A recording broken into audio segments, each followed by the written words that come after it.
His name became a curse. Across cultures and centuries, Judas is the word we use when trust is broken beyond repair. But before he was history's most infamous traitor, he was something else. He was chosen. For 3 years, Judas Iscariot walked the same dusty roads as Peter and John. He slept under the same stars, he heard the same sermons, he watched the same miracles.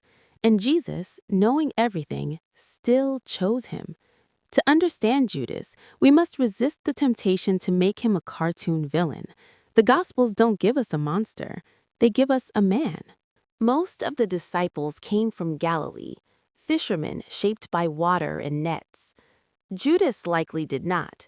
His surname, Iscariot, is often traced to Ishkarioth, the man from Kerioth, a town in Judea. That would make Judas the only southerner among the 12, an outsider geographically, possibly culturally, perhaps even ideologically. And yet, he was entrusted with the group's most sensitive responsibility, the money bag. In my humble opinion, you don't give the finances to someone you distrust.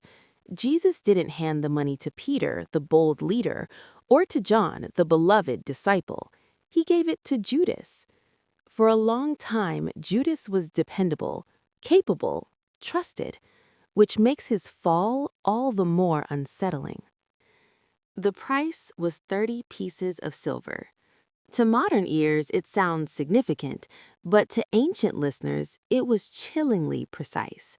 According to the law of Moses, 30 shekels was the compensation for a slave accidentally killed, not a king's ransom. The priests weren't just buying information, they were making a declaration. This man is worth no more than a slave. Let's step back a little. At a dinner in Bethany, the tension finally surfaces. Mary pours costly perfume over Jesus' feet, an act of devotion so extravagant it silences the room. Why wasn't this sold and given to the poor? Judas explodes. John's gospel pulls back the curtain. Judas wasn't concerned for the poor. He was stealing from the bag. This is the moment Judas loses the vision. When belief erodes, cynicism fills the gap. The silver wasn't just payment, it was permission, a way out, a justification. Judas didn't sell Jesus for money. He sold him because he had already stopped believing. Then why did Judas do it? The simplest answer is greed, but history suggests something more complex, something more dangerous. First-century Judea was a land on the brink. Rome ruled with violence. Taxes crushed the poor. Crucifixions lined the roads. Resistance movements simmered everywhere. Many scholars believe Judas may have sympathized with the Zealots or Sicarii, radical revolutionaries who believed God's kingdom would arrive through blood and fire.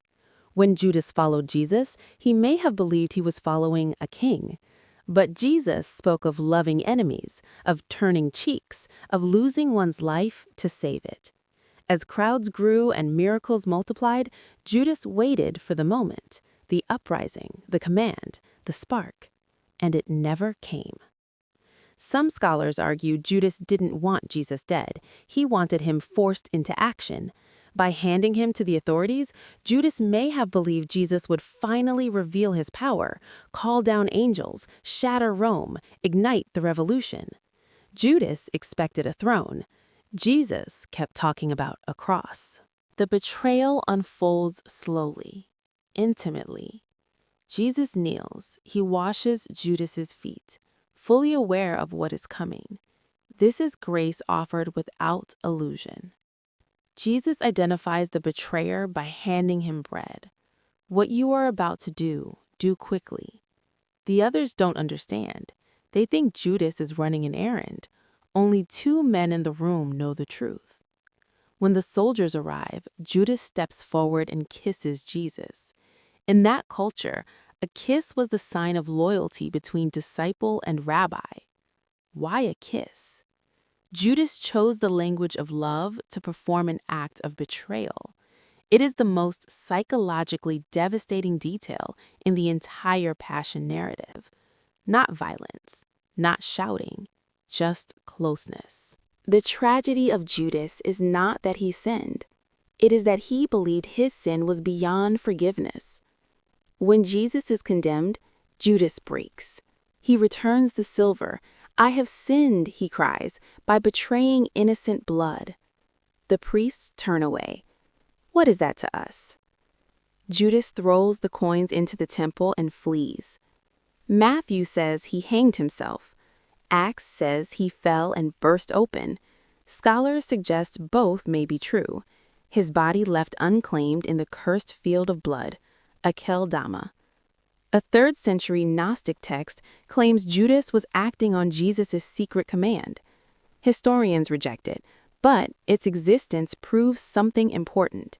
People have been wrestling with Judas for nearly 2,000 years. Was Judas a villain, a pawn, a revolutionary who misread the moment? Perhaps he was something more unsettling.